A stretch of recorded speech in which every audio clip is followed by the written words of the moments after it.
Hi,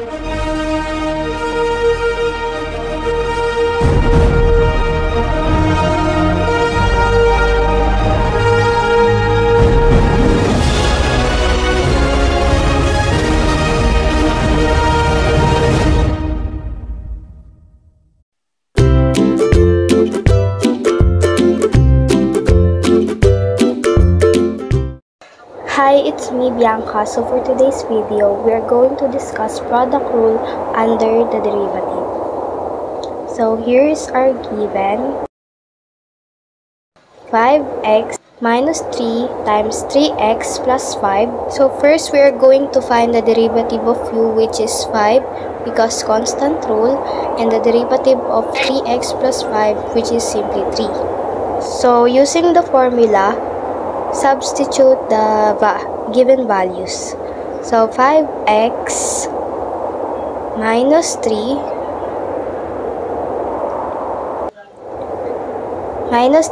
times the derivative of b, which is 3, so times 3, plus our v, which is 3x plus 5 times the derivative of u, which is 5.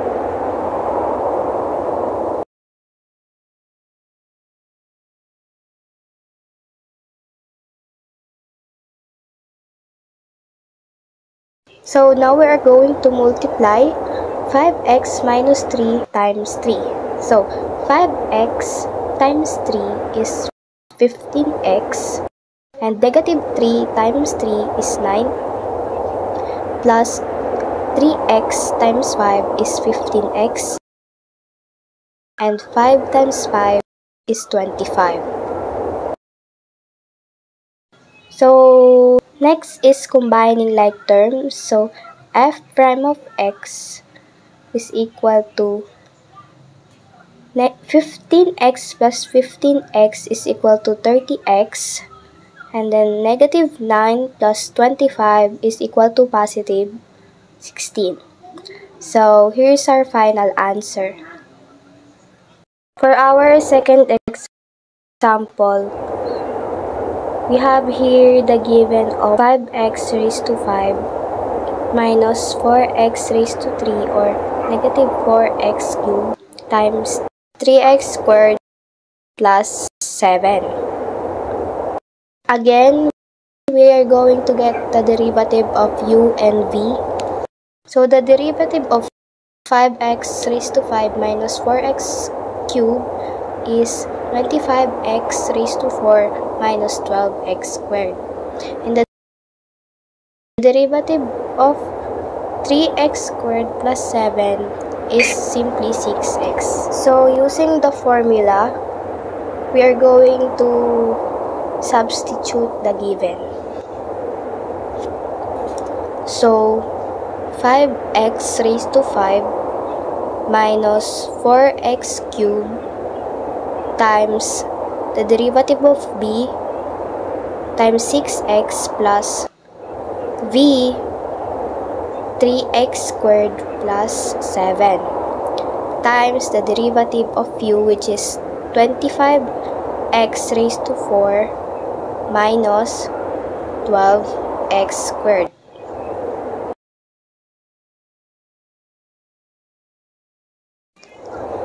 And then we are going to multiply 5x raised to 5 times 6x is equal to 30x raised to 6.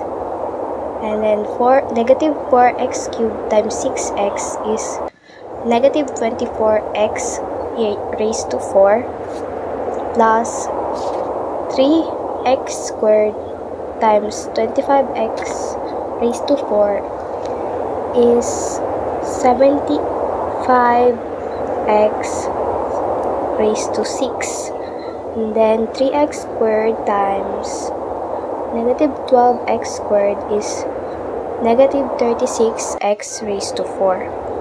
Next is 7 times 25x raised to 4 is 175x raised to 4. Last is 7 times negative 12x squared which is negative 84x squared. Next is combining like terms. So 30x raised to 6 plus negative 36x raised to 4 is 105x raised to 6. Next, negative 24x raised to 4 plus negative 36x raised to 4 plus 175x raised to 4 is equal to 115x raised to 4. So, copy the constant, which is the negative 84x squared. So, here is our final answer.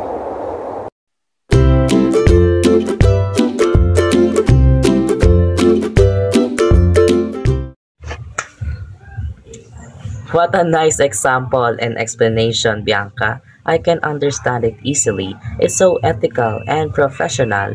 So thank you for your explanation and existing. So after we learned about the derivatives or the definite integral of a function, now pag-aaralan na natin ang anti-derivatives of a function or also known as the indefinite integral of a function.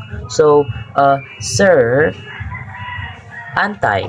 So, meaning contradicting siya, wrong. You are wrong.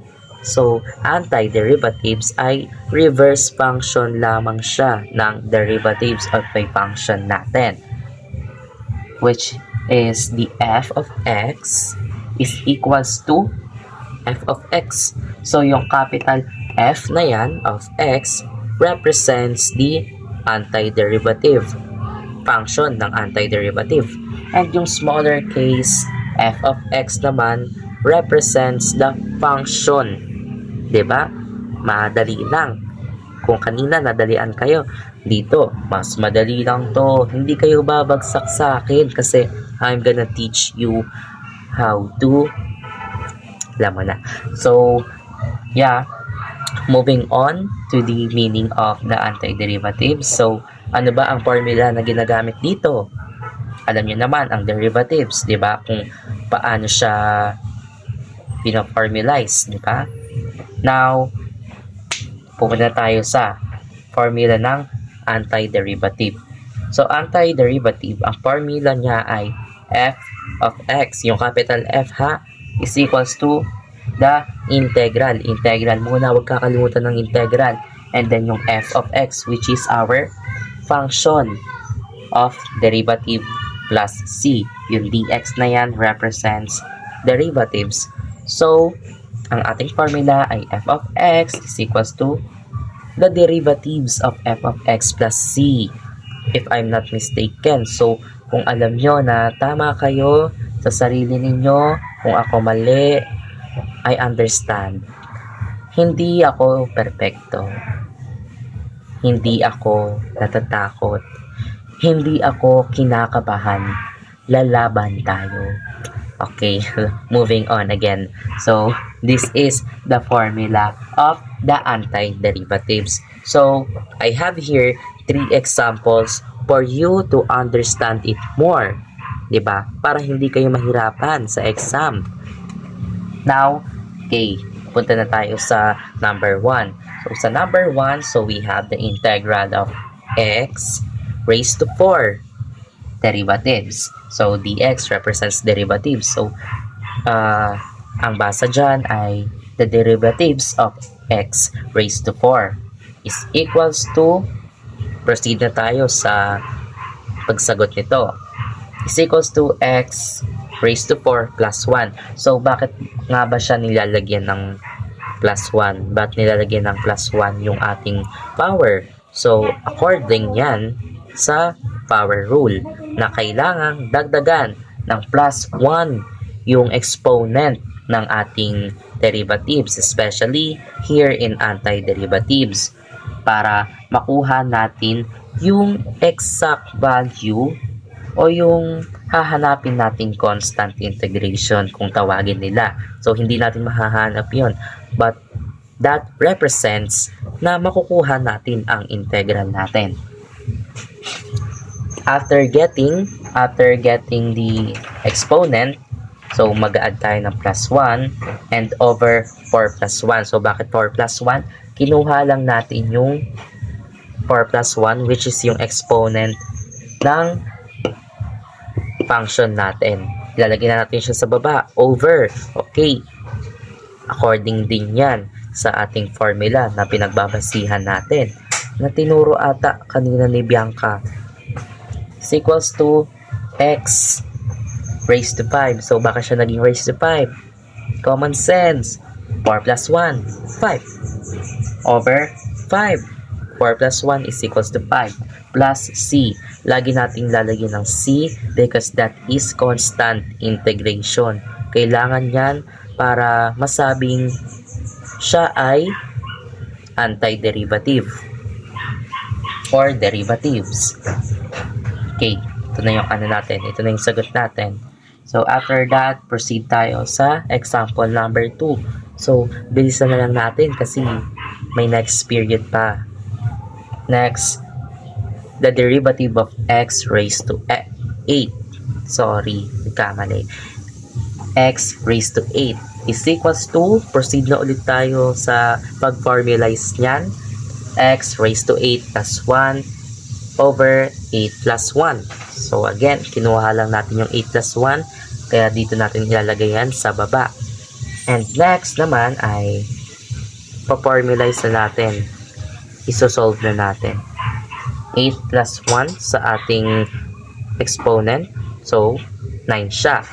So, x raised to 9 over 8 plus 1. Yes, Miss Cla. 9. Correct. 9 siya. Plus, ano ang idadagdag natin, guys? Para ma-determine siya na antiderivative or derivatives man. Ano kailangan? C na nagre-represent ng what? Oh. Okay. Constant integration. Correct. Napakagaling your students. And now, since ito, nadadalian pa kayo rito? Nadadalian pa kayo? Wala yan. Kasi mas madali pa itong nasa gilid ko. Mas madali yan, di ba? Makikita niyo naman napakahaba ng ating solution. And then yung formula natin, ayan lang oh. Yan lang oh. Madali lang yan. Kasi ito lang yan. Napakadali lang, di ba? Magugustuhan niyo talaga ang basic calculus. Dahil sa akin, ako kasi yung teacher nyo. Diba? Huwag kayo maiilang na magtanong kapag nahihirapan kayo, diba? Kasi ako lang to. Teacher nyo ako, naging estudyante lang din ako. Diba? Oo. Kaya mga anak, pag nahihirapan kayo, magtanong lang kayo sa akin. Hindi ko kayo tatalikuran kasi I'm your teacher. Responsibility ko yun para matuto kayo. Now, moving on for our third example. So, ang third example natin. So, ang example 3 natin, ayan lang naman siya. Napakadali lang niya. Kung natutunan niyo to, ito rin. Matututunan niyo rin to. Napakadali lang niya. Napakadali lang. So, dito sa ating example 3, which is the f of x is equals to x raised to 3 minus 4x raised to 2 plus 8x. Makikita natin ang value na to, yung variables na to, nire-representa gamit ang f of x. Ayun yung function natin. May condition siya. Hinahanap yung f of x, yung may capital na f. Ayun yung ating anti-derivatives. Hinahanap yung anti-derivatives. So, proceed tayo. Gagamitin yung formula na to. Nakikita nyo naman, di ba? Ginamit niya yung ating formula kanina. So, dito pa lang natin magagamit yung formula na yun. Dito, hindi pa ganun eh. Pero, madali lang, di ba? Kasi, ito, kukuhain na naman natin yung exponent niya, plus 1. But here, gagamitan na natin siya ng formula niya. So, f of x is equals to the derivative of x raised to 3 plus 1 minus 4x raised to 2 plus 1 plus 8x 1 plus 1. Bakit? Kaya na ginawa natin dito kanina, naglagay lang tayo ng plus 1 sa kanyang exponent. And so, in here, lalagyan din natin yan ng plus 1. And now, f of x is equals to x over 4, x raised to 4 over 4, minus 4x raised to 3 over 3, plus 8x squared over 2 plus c. So, ano ginawa natin dito kanina? 'Di ba? Ganon din yung ginawa natin ngayon. So, uulitin lang natin yan. Dito kasi, since tatlo siya, anong ibig sabihin kapag tatlo ang kanyang variable?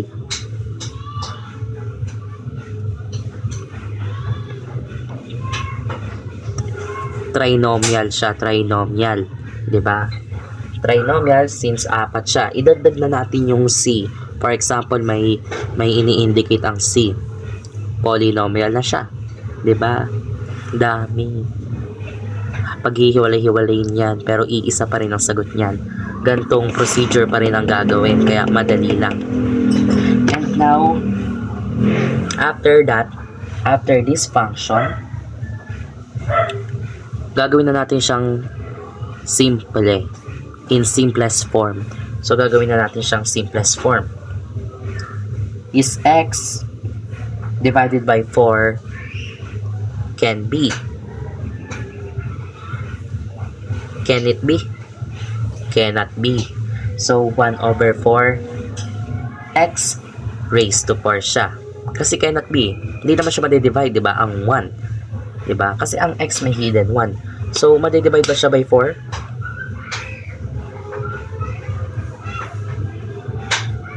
Hindi. X2 eh. Minus 4x raised to 3 over 3. Ang 4 ba ay divisible by 3? I mean, perfect, divisible? Hindi rin. So, decimal ang lalabas sa kanya. Kaya, maintain na natin yung 4 over 3 natin. Raised to 3. And now, plus 8 over 2. Ang 8 ba ay divisible by 2? Going back tayo sa ating multiplication table. So, sa 2, ano ba yung sa 2? 2, 4, 6, 8. Ano yung sa 8? 8 lang, di ba? 8 ng start. Pero, divisible siya by 2 kasi 2, 4, 6, and 8. So, divisible by 2 siya. So, pwede siyang maging simple. Yan. Plus C. So, now, since na simplest form na natin siya, yan, 1 over 4, x raised to 4, minus 4 over 3, x raised to 3, plus 4x squared na siya. Since 8 nga ay divisible by 2, di ba? Plus c, kasi ang c, ini-indicate niya yung constant integration, integral. Kaya, maraming salamat sa inyong pakikinig, especially Ma'am Clarissa. Thank you for teaching us the best, teaching us calculus in simplest way ng ang pagtuturo. Kahit na minsan natutulog lang kami, but at least we find the way to answer. We find the way to ask you and for you to answer the questions, the problems easily. Thank you guys for understanding antiderivatives of a function.